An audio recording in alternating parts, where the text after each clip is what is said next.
Hi, everyone. Welcome to another episode of Second Act Actors. I'm your host, Dr. Janet McMorty, and I'm still a medical doctor simultaneously trying to pursue a career in acting. My guest this week is Barbara Barna Abel. Try to say that 5 times fast. She is an absolutely fabulous media coach, life coach, career consultant. She does so many cool things, and this is such an inspiring, wonderful conversation.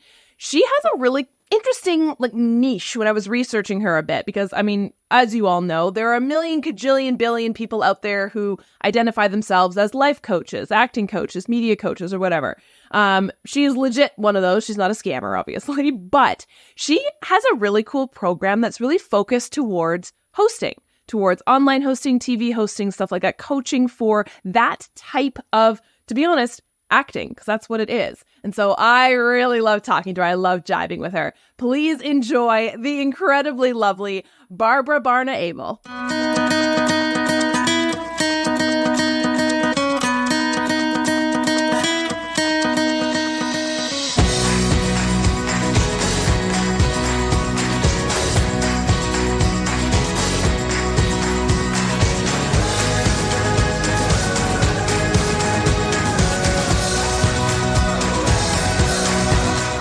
Story. Tell me how you got into doing what you do and what you do.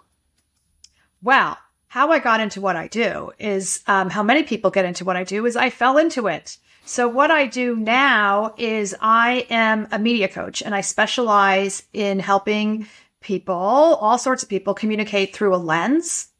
And, I've been saying this for 12, 15 years. But when the pandemic hit, people started to really understand how important it is, and that we are already, all of us on camera, whether we think that we're on camera or not, whether we are performers or not, whether we are in front of the camera or behind the camera type people, whether we are above the line or below the line. Because believe it or not, even a decade ago, far north of 90% of job interviews already had a video component. Right? It's always a big part of jobs. And now satellite offices. So even way before Zoom calls and Skype, we were communicating via remote ways to, other people we worked with through satellite calls. And there's just a bunch of different ways. And then all of us being on social media and FaceTiming with family members. And we've all been doing it. So it is a crucial part of how we communicate. And then by extension, I help people in a variety of ways. So that's, communication in general. What's your story? And by extension, on a business level, what's your brand? How are you living your brand? Very important that in the acting space, I am a huge believer. We cannot separate our being from our doing. So it's so much about connecting to our physical selves, our emotional selves, our spiritual selves, and all the different ways that we show up. And how do we present ourselves? And then across a variety of platforms. So once you know that your story and who you are and I don't know, your calling and your purpose and your message and your superpowers and all those things are sort of internalized and understood, then we can get very specific into how are we delivering that information across which platform. So that can be, as we're doing through a remote call, that can be on a stage, giving a keynote speech or a TED Talk, any kind of presentation. Linear or legacy television, cable TV, any kind of digital. I think I've waffled on forever, so sorry about that. But that's what I do. And I still work as well as a talent executive for entertainment and media companies. And my specialty was always, prior to this, was casting in the nonfiction or factual space. Lots of hosts, experts, subject experts, people transitioning. Funny enough, with your website, your podcast, same thing as people transitioning from one career to another. I work with a lot of people who transition: sports, athletes, models, actors. But a lot of actors have transitioned or, made it part of their portfolio. I'll stop talking now because I think I went on forever. It's interesting about story, right? And I think, and I wonder what your opinion is of this, because I've noticed, at least during the pandemic, there's been a lot more focus, I think, on people telling their story. I wonder if that has always been the case, people wanting to tell their story, but I've just noticed it over the pandemic because I finally had time to kind of open my ears to others' stories from being, in a life of just kind of like chaos and rush. But have you noticed over the last couple years more people wanting to do storytelling and getting their story out into the world? Yeah, so the short answer to your question is yes, but you also tapped into something. I think during the pandemic, people had time to stop and start to think about, well, as long as I'm, stuck inside, how can I work on myself or what can I learn? So the need to tell stories obviously goes back to the dawn of humankind, right? We, telling stories and sitting around campfires and in pictograms. There's a reason why listening to the news, it's the story coming up. It's not the segment, the clip, the video. It's the story. Reading fashion magazines, I always for years loved, it's a color story. It's a, sweater story. So the need to tell stories, and it's the crux of advertising, has always existed. It's just that many of us are paying more attention. And then also, again, digital boom, our access to this information has grown. So in a lot of pockets where storytelling classes might have been regional, now you can tap into them from wherever you are. And I think just a lot of things, proliferated around this same time. It's always been there. It's always been important. I just think, to your point, it kind of hit critical mass. Mm-hmm. Yes. So tell me what happens, like who is the person who seeks out your help? Who does that look like usually? That I have a few different sort of profiles. So, and one of the core things I really believe in is the notion of access and access to information. Again, it's like, a very purpose driven that way. It's part of what your podcast does, right? It allows people access to information that people may not have had. And that in turn leads to actually action, but also shifts in belief. The idea that, yes, I could really do this. So on one level, and a lot of free content I put out with my own podcast and the information on social media and my newsletter, etc., is, to people who are curious or have had a dream. And many times I refer to people as dreamers. It's like, I've always dreamed of doing this thing. I'm like, that is awesome. I love and respect that. So you are welcome in. And that is, sort of the first step, as you are well aware, but you don't get anywhere unless you you're growing, you're dedicated, you get involved in training, you show up consistently, you work through the uncomfortable and messy parts. And especially if you're transitioning to acting, which is such an exploration of the self, that can get very, very uncomfortable and vulnerable. So as you work through that, my, next step is who comes to me are people who transition from dreaming to doing. And I love, love, love. So the core of the people I work with are doers. And that can be any sort of person who, wants from the traditional hosting side to I work with a lot of individual subject experts, entrepreneurs, solopreneurs, all sorts of people who need to be able to share their ideas with the world to make it a better place and to grow their businesses and to have an impact. So that is the most of the people I work with because, and then for, obvious stumbling reasons, it brings up all sorts of vulnerabilities with people. So that's what we work on, a lot was not only like, what's your messaging, but working through, the blocks and the limiting beliefs, which is one of the reasons years ago I became certified as a professional coach to be able to support people through this, not only to be able to identify, like, I think this is, getting in your way, but like now we can work through this. So I combine the modalities. And then the sort of third category or individual I work with is somebody called a game changer. That's someone who's been doing for a long time and then is making impact on a profound level. And that's all sorts of people. I mean, I feel teachers make a huge impact. People who just have ideas and are taking them out there in a big way. What do you notice so limiting belief is something that I never had in my vocabulary until I started taking acting classes. And my internet went funky there. You still there? I'm totally here. I can hear everything you said. Awesome. I'll redo the question. So yeah, limiting beliefs was a phrase that I had never heard until I started acting classes. And I kind of went, oh, this is something I have a lot of. And I need to, kind of that like break through them as a kind of a barrier to progress going forward.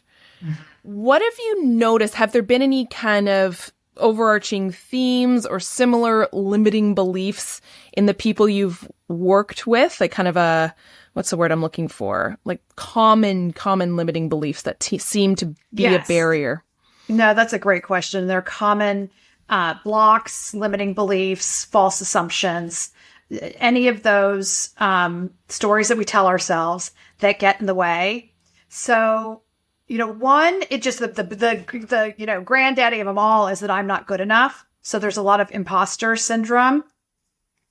There's a lot of compare and despair, as my friend Eliza Licht says, so that we constantly look at what other people are doing, and not only do we compare ourselves, but then we get really down on ourselves.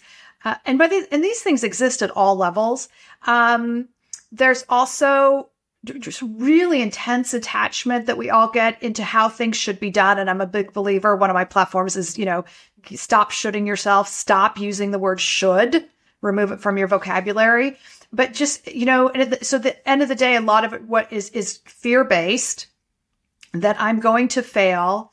And then attachment to what now becomes comical to me, but I understand it's like really wild things like, if I use my hands incorrectly or I don't master this thing, it's just going to be terrible. And, it's not dissimilar, having worked with actors, it was the same way. It's like, when we're nervous going into a role and we start to attach to like, the costume is all wrong. The lighting's all wrong. Anyway, because we project all our anxiety onto that other thing. But so the crux of it is that, to answer the thing, I mean, they're all fear-based. A lot of it's that I'm not good enough. There's no matter what I'm doing, I'm not going to be able to master this. Fear of shame, a big one, especially when I work with executives, is the fear of saying the wrong thing.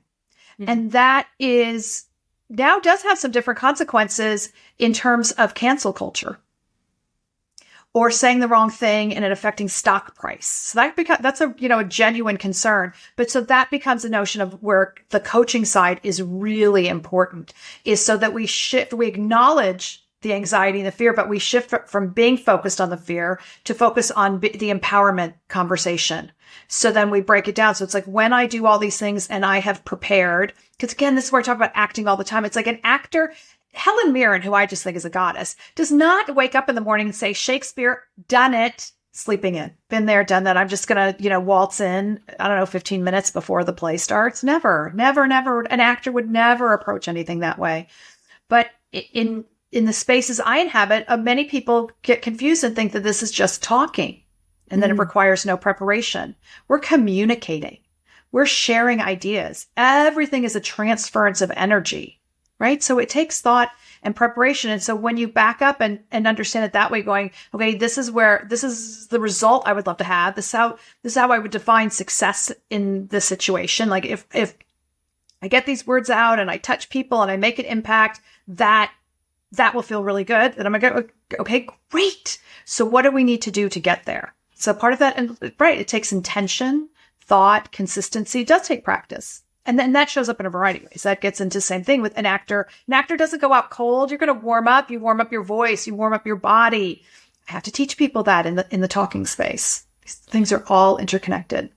That's really interesting because my next question would be like, who needs a media coach, and how is it different from learning like public speaking skills, like Toastmasters or something like that?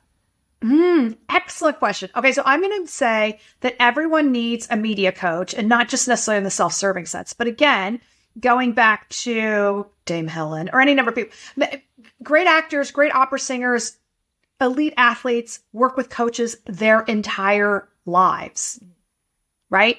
Because we're constantly training, we're constantly working to go deeper, better, challenge, develop, always. So one is to take any kind of notion that the idea that if you need a coach, it implies that you are less than or not good enough or that there's some sort of failure. No, coaching is about helping you aspire to get to your highest, best self. So that's really, really important. So everybody can use media coaching. And it's interesting because I do work with many well-known people whose names you would recognize, who are super successful, and they understand the preparation that is required. So even though they are already hugely impactful speakers and communicators across a variety of platforms, they, will call and say, I'm doing this thing. Now let's prepare, because we're trying to figure out what are the right words. What's the, how are we meeting this audience where they are? What's the impact that we want to have? Is this being shot or presented in a way I have never done this thing before? So there's that. Two, the other thing that you're asking, like from Toastmasters, so Toastmasters, so they're training to do public speaking in a specific way, in a pretty consistent, specific situation, which is awesome, right? When someone comes to me, we're looking at how do we transfer those skills? Because how you speak to an audience in a stage in that kind of situation is different than you're going to communicate with people in other situations, i.e., that's why a keynote and a TED Talk are not the same. So help people adapt. But also same thing, if you're coming from a public speaking and now you're going to do something on camera somewhere, you have to learn, and we talked about this before we start recording, you have to learn to, speak down the barrel of the lens, because you're always only speaking to one person. So the idea that it's presentational and that we're working the room no longer works. And then it seems like you're distracted and you don't know where you are. So we look at all adapting to the technology, to the situation, to the audiences, linear television, old-fashioned, I shouldn't say old-fashioned, but traditional linear television, which would be cable or broadcast, is often shot from a distance. Digital is much more intimate. So your energy shifts, how you're connecting with the audience shifts, you do a much tighter shot versus, your whole body. All those things matter. So that's, as a media coach, we're going to tap into that. What kind of impact? How are you feeling? Check in with yourself. But part of it really starts with, what's the goal? Who's the audience? What's the platform? How do you speak to this audience via this platform to achieve the goal? It's interesting you mentioned about, Helen Mirren. Of course, she'd never go in cold. Actors never go in cold. As we were mentioning at the beginning, I chat with a lot of people, myself included. I mean, I didn't grow up being an actor. I didn't go to theater school. There's kind of this weird assumption, and I think it's an assumption that it goes with a lot of creative careers, that you don't really, like exactly what you're saying, you don't really need to practice or coach because it's an innate, natural thing that should just come out of you organically, which is BS. I know that now. But there's a weird feeling of, I agree with you, like, you need coaching for that? But so-and-so down the road was just discovered in a mall and it just comes out of them naturally. What are your thoughts on that, having worked with people from such a wide spectrum of careers? Well, there are absolutely people who've walked into my office for castings where you feel it. They've got the it. But any kind of it, whatever that your talent is, needs to be developed and nurtured and honed and matured. So that's where I talk about athletes all the time, because people come in with phenomenal natural talent. Look at the Williams sisters, who I've always admired. And then, their first coach just passed away. Right. That talent has to be developed. And the same thing, if anybody's a baseball fan, because that becomes an easy example, if you're someone who pitches, a phenomenal pitcher, it's the coach and the training that will help you be able to throw those strikes consistently, as opposed to once in a while, because you have to be able to then learn to control your gift and, turn it on and off, and also, amplify it or shape shift it. So that's one of the reasons why when there's something there, it's to be, nurtured and honored and respected and developed. The other thing too, with when people shy away too, is I think that when we're coming, it could be at any age, but often when we're coming to something late, or we don't feel we have that innate talent because it wasn't validated externally, like other people our whole lives were not saying, oh, you're so amazing at this thing, you should do it. So now there's fear, there's shame. And so it's uncomfortable, because you're like, if I go get training, I'm having to admit to myself and others that I really want to do this thing that I might not be very good at. And I'm living in anxious fear of the embarrassment when the whole world can say, What do you think? What do you think you're doing? And that's a massive thing that I think most of us as humans have to work through. And so how do you, because I know you mentioned to me prior to us coming on here, that you do a lot of work with people who are changing career paths. Mm-hmm. Do you have any advice for people who are experiencing that? Because you probably saw me kind of laughing and smiling because everything you said was like, yep, present and accounted for. Do you have any advice? Okay, there are a couple of books I recommend that everyone needs to read. One is Taming Your Gremlin by Rick Carson, who's like the OG of getting out of your own way. So I think it first came out, decades ago, like 30, 40 years ago. It's a very, very sweet, gentle book. And Taming Your Gremlin is really the name he gives to your subconscious. And the idea that we have to become friends with our subconscious because our subconscious always wins. And so if we're not aware of it, we're kind of sunk already. So that's why it's a taming, because you can never beat it. But so there's a lot of awareness around that. Another wonderful game-changing book to me was What to Say When You Speak to Yourself, when you talk to yourself, Shad Helmstetter. And it's really, again, simple and beautiful, because how the messages that we give ourselves that we would never say to somebody else are terrible. So the big thing is, I think it's universal and it happens throughout our lives. The big thing is catching yourself. Right. And so you're constantly the self-awareness of checking in, going and either stopping, going, that was a very nice thing I just said to myself, or is that true? So that's a beginning just in terms of in general. And then the other is to, the bigger question is, like, why do you want to do something? That's awesome. It's like, that's where a lot of the emotional coaching is like, follow your thing. Why do you want to do it? How are you going to get there?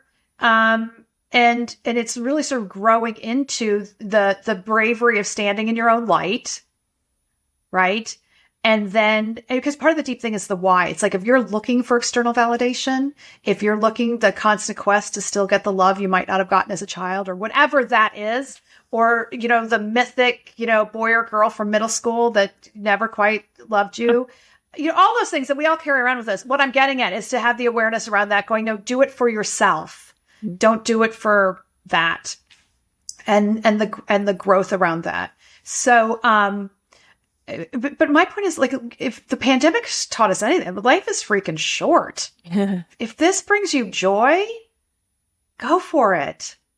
And then also my belief in acting, and I send everyone for, basic acting training anyway, because the connection to yourself, to learning to be like in body. How do I breathe? What is my posture? How do I project? These are just wonderful, wonderful life skills. Take me through how, like, if somebody reaches out to you, how do you, like, you kind of mentioned briefly before about starting the process working with you, but what does that kind of look like? They reach out to you, what goes forward, kind of, what's the day like with you, what's the week like, et cetera, et cetera? Well, not to be a pain in the neck, but it does vary by person because everything I do is super customized and bespoke. I'm a big believer in it's not one size fits all. But to answer your question, it really does start by asking, why are you coming to me? What's your goal? How can I help you and serve you? What do you feel like is getting in the way? What's been your experience? And so, that varies in the different kind of services I provide, because I've worked with some people who come, I have an idea, and help them, and maybe we'll work together for a year to go from idea to execution. And so that gets into everything, like how to build a deck and preparing to go to pitch meetings and all these things that interconnect my professional work experience together, as well as, the messaging and the communication side and the branding and the social media side. Some people it's to prepare for a thing. Maybe that's an audition. Maybe that's going out on a book tour, giving a TED Talk, presentations. So it does vary. And so it depends on, I do get panic calls all the time. You're like, oh my God, the speech is on Saturday and it's Thursday. I'm like, okay, I might have thought about this 3 months ago, but we're here now. So how we handle that is one way, because then we'll look at, again, I'm always going to ask, what's the goal? How will you know you have succeeded? A big thing to move people away from is the idea of getting all the words right is the measure of success. So it's a lot about letting go of perfection, because no one is ever showing up for your perfect except for you. Everybody shows up for the value that you bring to them in their lives. Like, it's even when you go to watch a play or a TV show, it's so rare that you would say that was a perfect performance. We think about it, it's like the value that we got, the pleasure, the joy, whatever we learned, whatever about that experience is why we've shown up. And then unless we're highly trained, we're not looking at the technical, right? So that's what I'm getting. So we want to take away. So it's like the words are important. All of it's important. But the most important thing is how we show up and understanding how we're going to connect, the impact that we want to make. And so to define, success around that was like, if I make someone's day, if I change a life, if I connect, that'll be awesome. And then we're like, okay, how are we going to do that? So part of it, and then getting, super in the weeds, because you're asking a really fair question, often happens is to help people translate the written word into the spoken word, because a huge problem, and I see it all over media, is people speaking for the page. They've taken written text and trying to communicate it as it was written on the page, but it wasn't written for the ear. So there are a lot of things that we would never say. A famous one I always come up with is a bajillion years ago, I cast the show Man vs. Food. Oh, yeah. With Adam Richman, who, again, somebody who comes in from the beginning. He had to go through 10 million auditions. He was amazing and singular every time. So anyway, but the original copy said, we shot the pilot at Tony Luke's, which is this fabulous place for cheesesteak in Philadelphia, among other things.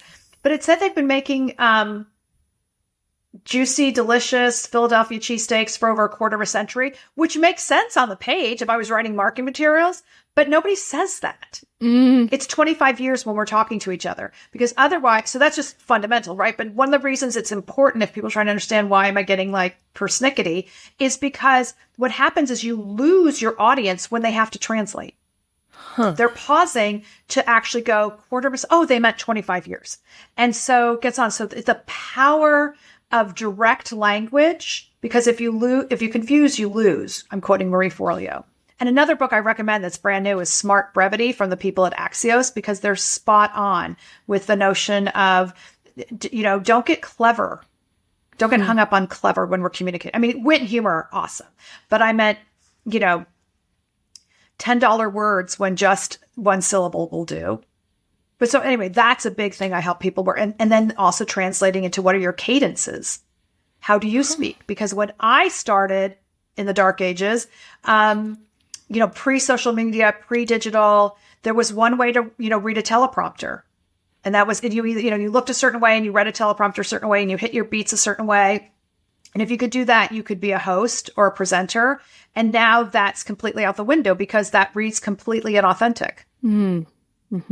Right? We crave people communicating with us. We're desperate to make a communication, to make connection. It's so interesting, the evolution of it. And it must be like, how do you keep up with, like, would you call it trends of communication? Like, how do you keep up with all of that? So yes, we call trends. And then just communication and culture evolves, right? And by the way, we see the same thing though in acting styles, like just going back and watching classic films, right? And things that might seem sort of like arch now. And even sometimes I see it sometimes in theater where, you're seeing different acting styles collide, right? And naturalism versus a more formal. So anyway, there's that. But I really cut my teeth, especially on the casting and coaching side, working at MTV Networks in the 90s. I ran the talent development department at VH1. And I bring that up because MTV changed the culture completely by how we communicate. And what they did, which blows my mind that the whole world doesn't know this or adapt this, is they took the scripts out of the teleprompter and only put in bullet points, which made the VJs have to connect the information conversationally. And it became this idea of being conversational. So I spent a lot of time with corporate clients trying to explain to them that this copy that was approved by 50 people that came maybe, from advertising and marketing, it will never be conversational because of the Tony Luke's example I gave earlier. So there's that. But so part of that was a communication evolution, and then digital comes and things become, our culture's way more casual. It's way more intimate. None of that means that it has to be, unprofessional or less professional. It just has to do with, we're less formal. We are more casual, and that makes a difference then when we get into global communication, because not everybody is as informal as we are, and we need to remind ourselves of that. And I'm an American speaking to a Canadian, and so Canadians are, you're warm and friendly, but way more polite than your average American.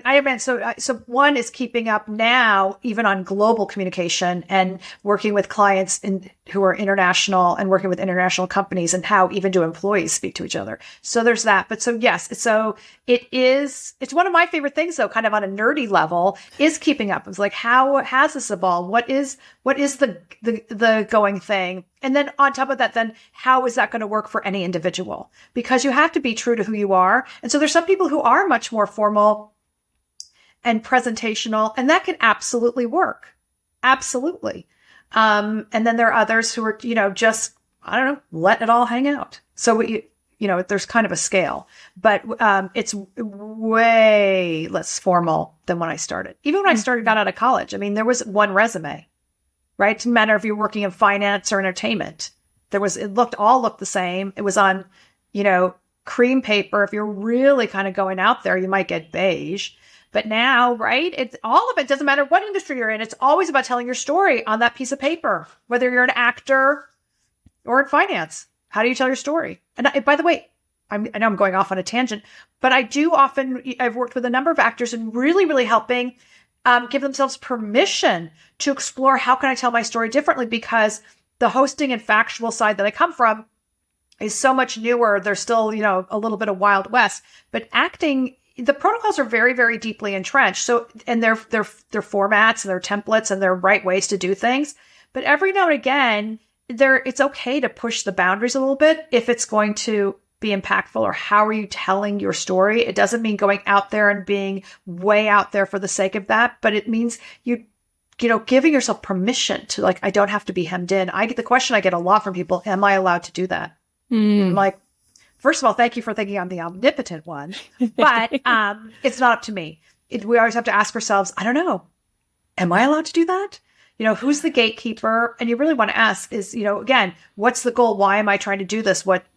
What's the result I want from this? Is it offensive? Is it illegal? Is it rude? If the answer is no, then go, well, okay, how can I best execute this? Do you think it has to do, well, I know you mentioned cancel culture before.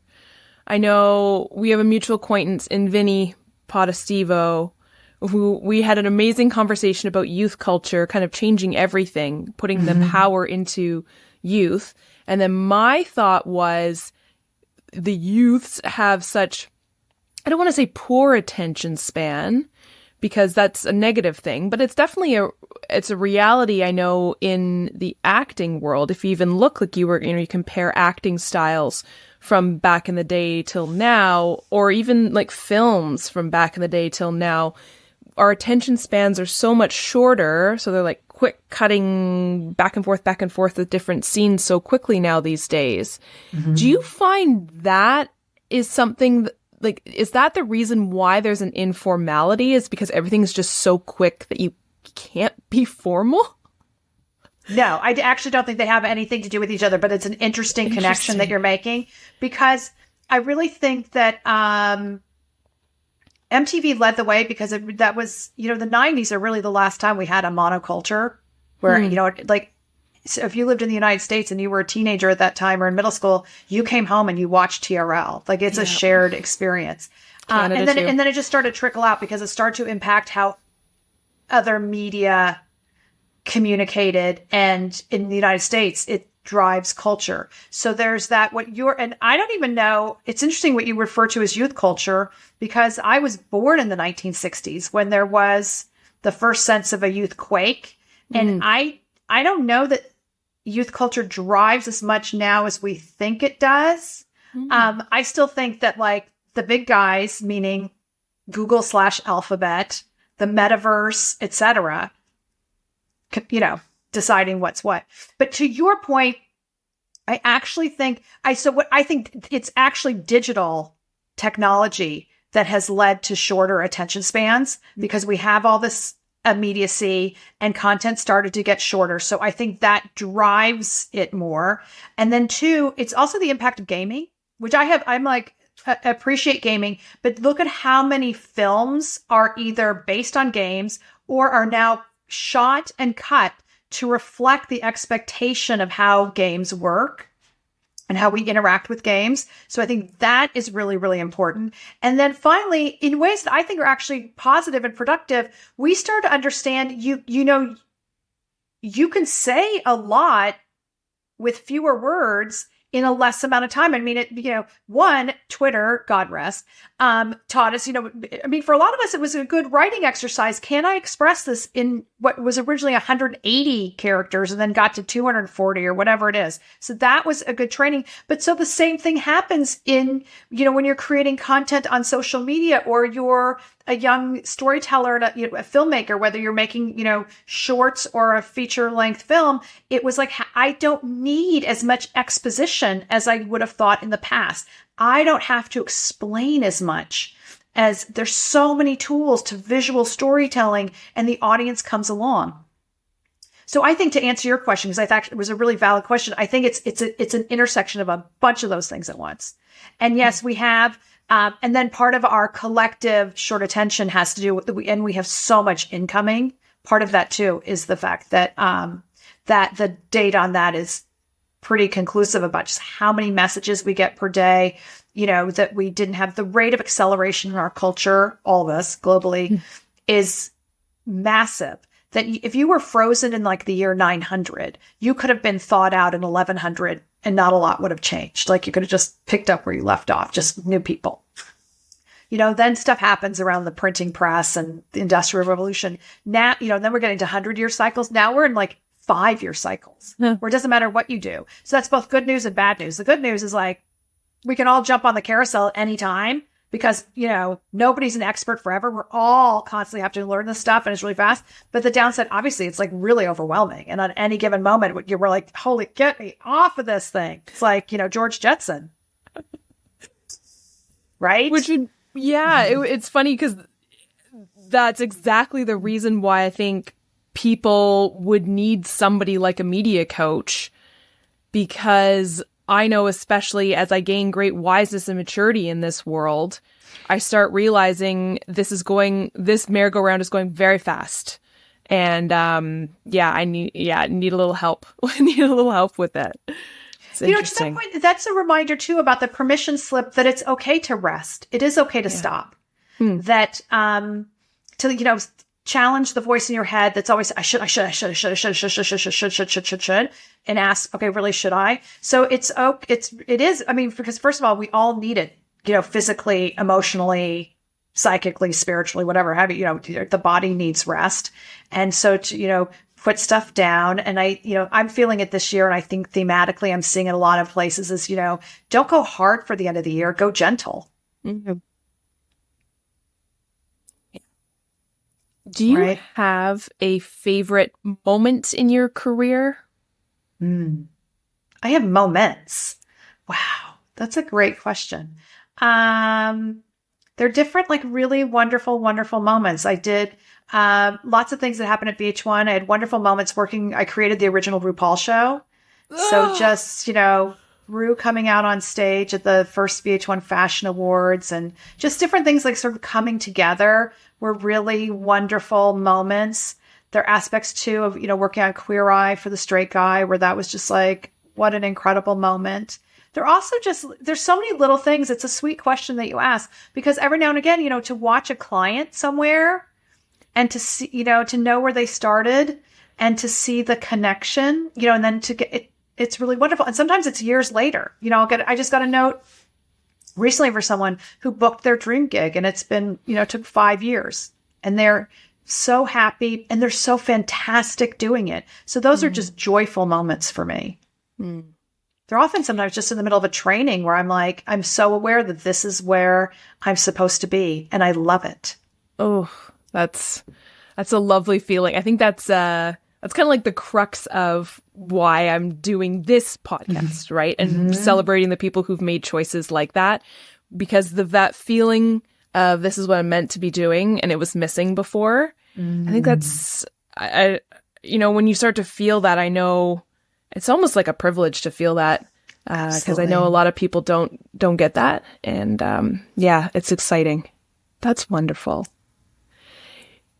I gotta ask, just from your time in casting, so I get asked a lot about casting from actors, especially those of us who didn't have a traditional theater or film school background. So the whole casting process is a bit of a, enigma. Do you have any advice or, how to make the casting world easier for actors? I don't really have a question. It's kind of more of a casting. Please help.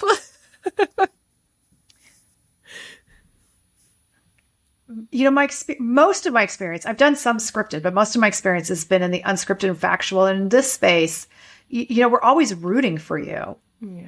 Right. So I can't speak for every casting director out there, but so part of it, I would quote, Philip Seymour Hoffman is just, leave it in the room. You know what I mean? Come in and bring your best.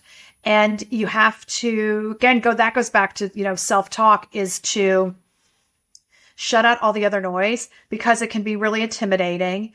I've completely witnessed, and so you're not crazy if this has happened to you, people in the waiting area trying to undermine you, sharing misinformation, seeing sometimes it's, in the restroom and people making comments to each other, and it can get competitive and one-upmanship and all those things. So what I'm always going to say is just recognize it. And then just, kind of put a force field around you and remind yourself, you know what? I'm here doing this thing that I love, working every day to be better at my craft. I'm so happy and grateful to be here. I can't wait to show them what I am bringing to this. And no matter what the result, I brought my best to the situation. So, so just broadly, I would offer that. Sometimes too, it's even understand, because when you go in and it's super intimidating, one thing to remember, and this took a long time for me to even understand this, and I'm on the other side, was it's happening for a reason, because especially as the stakes get higher and there's a lot of money involved, that's the first line to see is, do you have the emotional bandwidth to handle what you say is your dream? And by the way, we all have to grow into it. But the thing is a film set is an intense environment.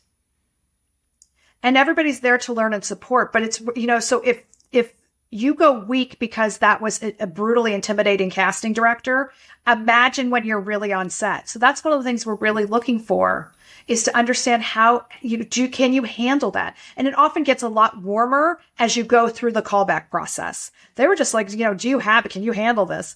And the same thing with commercials. There's money involved. And so it's like, you may be super talented, but if I think that you're going to shrivel the minute this happens, I've got to know that now. Because, by the way, the casting director's reputation is on the line, right? So you have to think about, how does this all work up as we go? Two, especially in acting, it often takes multiple visits, meaning casting directors want to get to know you and get to know your work. And are you consistently showing up? Meaning, was that a particularly good day? No, you know what? They're always on it. Like, they come in, you know what? I see them getting a little bit better every time. That's what somebody wants to see. And then starting to build that faith and that relationship and say, yes, you know what? So-and-so's ready. And now we're going to, move them along and forward. So that, just in terms of the mindset and the strategy component that goes into the audition process, I think is, really, really, really important. And I don't know how much that is shared. So happy. And then the other thing too, it goes into my on-camera stuff, is just the prevalence now of the self-tape. And the difference between an acting self-tape, which you're going to be in front of a neutral background, the difference, comparing that to, hosting or factual, where often you want your self-tape to reflect the environment that you're going to be in. Mm-hmm. So different. So understanding, who you're doing this for and why. And same thing, why headshots are different for actors than they are for, let's say, commercial actors or hosts, because we're conveying something, a neutral face versus projecting warmth and accessibility. And then the whole other side for actors is just comfortable with the technology side of it, which never, wasn't an issue even 10 years ago. Now everybody has to know their microphones and basic editing software, et cetera, et cetera. And no matter where you are on vacation around the world, it's like, I've got my mobile studio with me because I'm so ready for that call from my agent or that opportunity lands in my lap. I'm on it, which is actually kind of a thrilling thing to know that you can go anywhere and not have to miss an opportunity, but you have to plan it. That is great, great advice and such great statements about, the money involved. I think we get we being actors, so wrapped around that we are this like center of the universe and it's all about our art and our creativity. You're like, yes, but the business, there's business here. I was told by a casting director once, and it reflects so much what you just said about if you don't get the role, that's actually a good thing because you wouldn't have, like, the person who got the role was right for the part and you were not. And isn't that great? Because then the project is going to be better because the person who was right for the role got it. The project is better. I'm like, that's a really interesting way to frame that. Because I do see that. The one thing you want to be careful, though, is because you're hearing that on the receiving end, meaning that I could still my gremlin on your behalf. So I wasn't good enough. I wasn't the right one. It wasn't right. But I hear where they're coming from because, Brian Pataka, who's an amazing acting coach, said the most wonderful thing about marketing, where he just said it's the notion of sharing your gifts. And so he said the same thing. It's like, you know what? I don't mind people unsubscribing from my list because I only want people. It's like if people don't get me, I don't care about the numbers. I'd rather have like 5,000 like amazingly engaged people than, an extra 15,000 who are like, meh. And I was like, oh, that's such a great way of saying that, which is tangentially a version of what you're talking about. Mm-hmm. But I've often said another way is it's like you go in and you do your best on any given day. And so at some level, especially when we get into callbacks, it's just like it's if a menu and everything on that 5-star menu is delicious and phenomenal. It just happens to be that like that was the day that the chicken was the right dish, if that makes sense. I just meant like, to me, it's a little softer version of what you said it's just like, you're awesome. But for like, it just like, that was the choice. And that's okay. Cause again, it goes back to Philip Seymour Hoffman. You left your best in the room. And by the way, that means also other things will keep coming to you because your professionalism and your craft and all these things that are supremely important are noted and they are remembered and people do talk to each other and people do share notes in the best way. Do you have any final words of advice or wisdom? Oh, good Lord. I know, right? Oh, now I'm like the dud spud. Oh, gosh. It's been like so much gold just coming out of your mouth. It's like one of my greatest hits of wisdom. Oh, Lord. Lord. Well, I would just say that, remind yourself you're awesome. You're good enough. I totally believe in the Japanese business philosophy of Kaizen, which is try to be 1% better today than you were the day before. So that just keeps working. Oh, here's one. And it's not my quote, but I love, nobody ever failed in Hollywood. They just quit too soon. Yes. I love that. I don't know who said that. But somebody told me that Hollywood and the entertainment industry is just this mini version of Survivor where you just have to outlast everyone else. Yes. Okay. Again, reframing from the aggressive, challenging Survivor version of that. Just like, staying true to you, but ask yourself questions. It's like, what can I be doing better, differently to grow and improve, not beating yourself up, but to be like, I'm constantly growing as an artist. And to the whole point of your beautiful, wonderful podcast is I collect lists of late bloomers, of which I consider myself one, right? Julia Child was a late bloomer. And think about all the phenomenal actors. John Hamm was an acting teacher. Right before he got Mad Men, he stayed in it though, and he got that in his mid-30s. Look at how James Gandolfini. So just one actor after another who either broke through or oh my God, I'm obsessed with Octavia Spencer for that. She spent 10-15 years doing background parts. Mm-hmm. right? But consistently showing up, training, getting better, developing relationships. So that I'm going to make your podcast like 7 hours long, but, another thing is to focus on relationships because it's a relationship driven business. And that goes back to what we talked a little bit about protocols for actors is that, know your worth and your value and not in a egotistical or aggressive or sort of hostile me against them way. But there is often a lot of fear as an actor, meaning like I'm down here and all the gatekeepers and everybody in the industry are up here and they have all the power. And on a certain level, by the way, that is correct. Mm-hmm. But on the other is like you're meeting as a human being and you're bringing value to everything that you do, right? I'm bringing, value to this audition process. I bring it. So that goes back to, it's like, the craft does matter on that set and on that stage. It doesn't exist in a vacuum. If people want to reach out or are interested in working with you, where would they find you? I'm very easy to find via my website, which is abelintermedia.com, ABELINTERMEDIA.com, because and all my contact information's there. I'm up on Instagram as Barbara_B_Abel. If you email me, I will respond. If you send me a DM, I respond. Yeah, I'll put everything in the show notes as well too. Fantastic. Thank you so much. This was really fun. It went by so fast. I know.